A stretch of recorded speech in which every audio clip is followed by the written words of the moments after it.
કડક કાર્યવાહી હાથ ધરી। શહેરના રૂખડિયાપરા વિસ્તારમાં જાણીતા બુટલેગર રાજેશ ઉર્ફે ડોનિયો ચૌહાણ દ્વારા ગેરકાયદેસર બાંધકામ કરવામાં આવતું હતું, જેના પર તંત્ર દ્વારા બુલડોઝર ફેરવવામાં આવ્યું। પોલીસ અને મનપાએ સંકલન કરી કાર્યવાહી હાથ ધરી। આરોપી રાજેશ સામે પ્રોહિબિશન, મારામારી, એટ્રોસિટી સહિતના અનેક ગુના નોંધાયેલા છે। થોડા દિવસ પહેલા મંગળા રોડ પર બે ગેંગ દ્વારા જાહેરમાં ફાયરિંગ થયું હતું। एक आरोपी सम राजेश रमेशभाई चौहाण जेनी विरुद्ध संख्याबद्ध गुना नोंधायेला है, तेना द्वारा सरकारी जमीन में अनधिकृत जे दबाण करेला है तेने कायदेसरनी प्रक्रियाने अनुसरीने आज दबाण कार्यवाही करवामां आवी। तो आ बुलेटिन में अत्यारे आटલું જ। नमस्कार।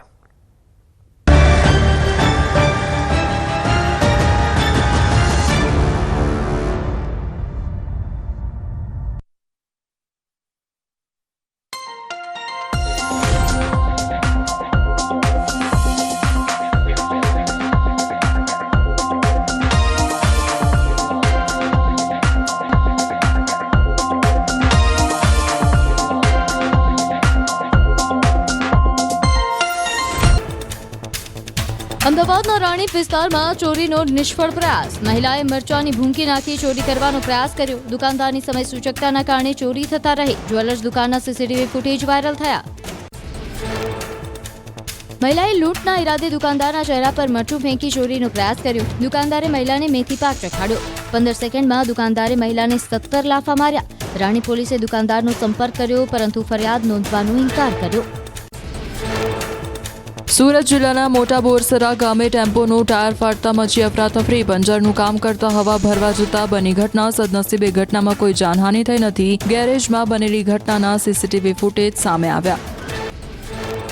કેરળના કોઝીકોડમાં હાઈસ્કૂલના મેદાનમાં રમતા વિદ્યાર્થીઓ પર કાર ચડાવવાનો પ્રયાસ। મેદાનમાં ફૂટબોલ ટીમના 9મા અને 10મા ધોરણના વિદ્યાર્થીઓ કરી રહ્યા હતા પ્રેક્ટિસ। કાર ચાલકે મેદાનમાં મચાવ્યો આતંક। વિદ્યાર્થીઓ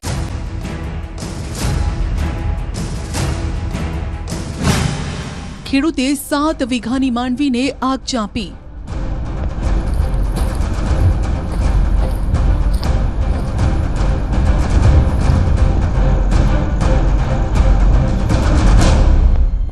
આ આગ ખેતરમાં નહીં પરંતુ ખેડૂતના દિલ પર લાગી છે। કરે તો પણ શું કરે? આવા પલળેલા સડેલા પાકને રાખીને પણ ક્યાં સંઘરે? ભલે 4 મહિના પરસેવો પાડ્યો, ભલે દવા બિયારણ પાછળ ખર્ચ કરીને તૂટી ગયો, પણ આ માવઠાએ તો એવો ઘા આપ્યો કે દીકરાની જેમ માવજત કરી ઉછેરેલી માંડવીને દિવાસળી ચાંપવી પડી। આ દ્રશ્યો અમરેલીના સાવરકુંડલાના જાંબાળ ગામના છે, જ્યાં ખેડૂતે પલળી ગયેલ મગફળીના પાથરાને આગના હવાલે કરી દીધા। એ પણ એકાદ વીઘા નહીં, આ ખેડૂતે તો આખા 7 વીઘામાં જે મગફળી વાવી હતી તેને જ આગના હવાલે કરી છે, કારણ કે કમોસમી વરસાદે તેની પથારી ફેરવી નાખી।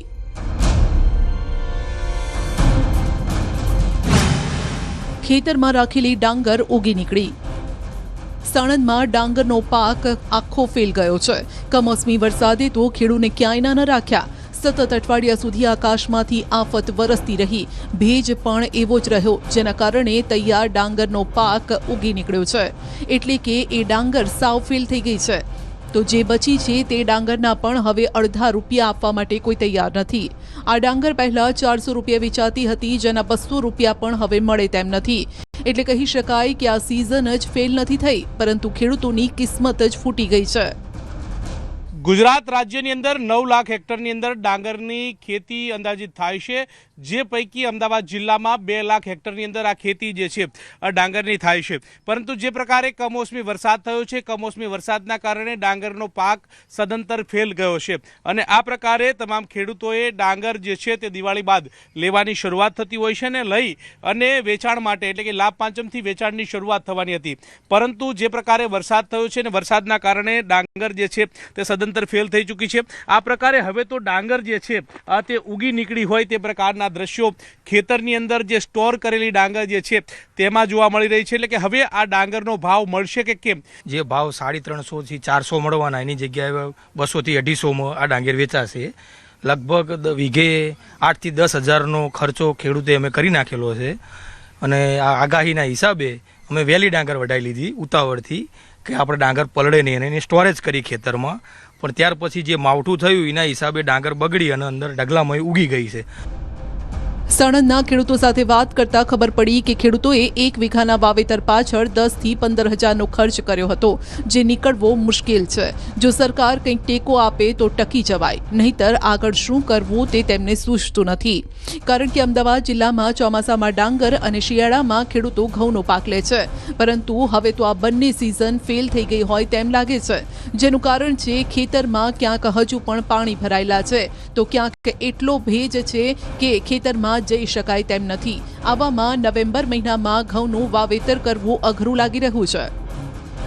જે પ્રકારે આ ખેતરના દ્રશ્યો તમે જોઈ રહ્યા છો કે જ્યાં હજુ પાણી ભરાયેલું છે, જ્યારે આ ખેતરો હવે ક્યારે સુકાશે અને ક્યારે આમાં વરાપ થશે અને વરાપ બાદ હવે ઘઉંનું વાવેતર થશે તે અંતર્ગતની ચિંતા સેવી રહ્યા છે. કારણ કે જે પ્રકારે ખેડૂતો ડાંગરના પાક બાદ ઘઉંના વાવેતરની શરૂઆત કરતા હોય છે, પરંતુ ન થાય તે પ્રકારની સ્થિતિ જોવા મળી રહી છે. હવે અમારે શિયાળુ પાક લેવાનું છે અને એમાં અમારા મોટા ભાગના ઘઉં જ થાય છે.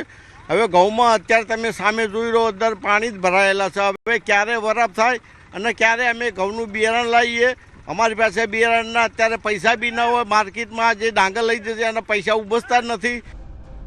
આટલા ઘા ઓછા હતા તે મૂંગા પશુઓને પણ પજવતું ગયું આ માવઠું. તેમના માટે પણ કોળીઓ ખાવા માટે ચારો ન રાખ્યો, કારણ કે ડાંગરના પાકમાંથી નીકળતા ઘાસચારા પણ પલળી ગયા છે. ખેડૂતની સાથે ઢોરો પણ હવે ભૂખ્યા મરશે. સાણંદ તાલુકાના ખેડૂતોનો દાવો છે કે ખેડૂત દીઠ તેમને 50,000 ક્યાંક લાખ રૂપિયાનું નુકસાન છે ને દરેક ખેડૂતોને ઓછામાં ઓછા 70% નુકસાની છે. માટે સહાયથી કંઈ નહીં થાય. ખેડૂતોની માંગ છે કે દેવું માફ કરો તો ટકી જવાય. હું 20 વીઘાનું વાવેતર કરું છું, એમાંથી માનો 800 મણ નાગેર થાય. 800 મણથી 400 મણ નાગેર મારી ફેલ થઈ ગઈ, એ તમે નજરે જોઈ શકો છો. અને ઘાસચારા માટે જુઓ તમે તો આ બધું ફેલ થઈ ગયું છે. પશુ માટે કશું રહ્યું નથી.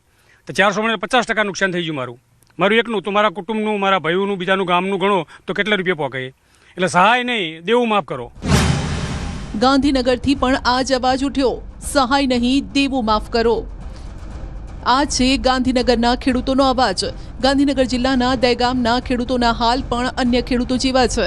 કોઈના આખા ખેતર તબાહ થઈ ગયા છે, તો કોઈના ભાગે થોડું ઘણું આવ્યું છે. તે પૂરું પડે તેમ નથી. દહેગામના ખેડૂતોએ મગફળી, ડાંગર, કપાસ જેવા પાક લીધા જે નાશ પામ્યા છે. કનીપુર અને આસપાસના વિસ્તારોમાં અંદાજિત 60% મગફળી અને 40% ડાંગરનો પાક બરબાદ થઈ ગયો. કપાસના પાકમાં પણ પાંદડા સડી જતા ઉપજમાં ભારે ઘટાડાની શક્યતા છે. 1.5 લાખ નુકસાન હશે અને મગફળીનો પાક હતો. કેટલા વીઘામાં વાવી હતી? એ આમ 5 વીઘામાં વાવી હતી, પણ 2.5 વીઘા લઈ લીધી ને 2.5 વીઘા બાકી છે. એમાં નુકસાન થયું છે. બીજા કોઈ પાકને નુકસાન થયું તમારા?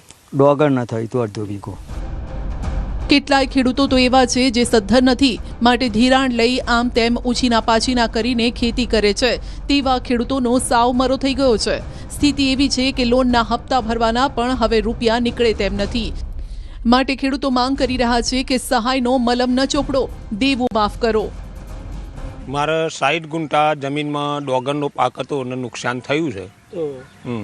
કેટલું નુકસાન થયું છે આશરે? લગભગ 1.5 લાખ રૂપિયા જેવી ડોગર થાય.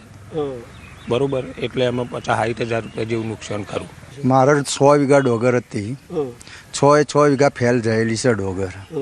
બરાબર. હવે અમને વળતર કંઈ 1 વીઘા 17,000 રૂપિયા અમારે ખર્ચો પડે છે ડોગરમાં. બરાબર.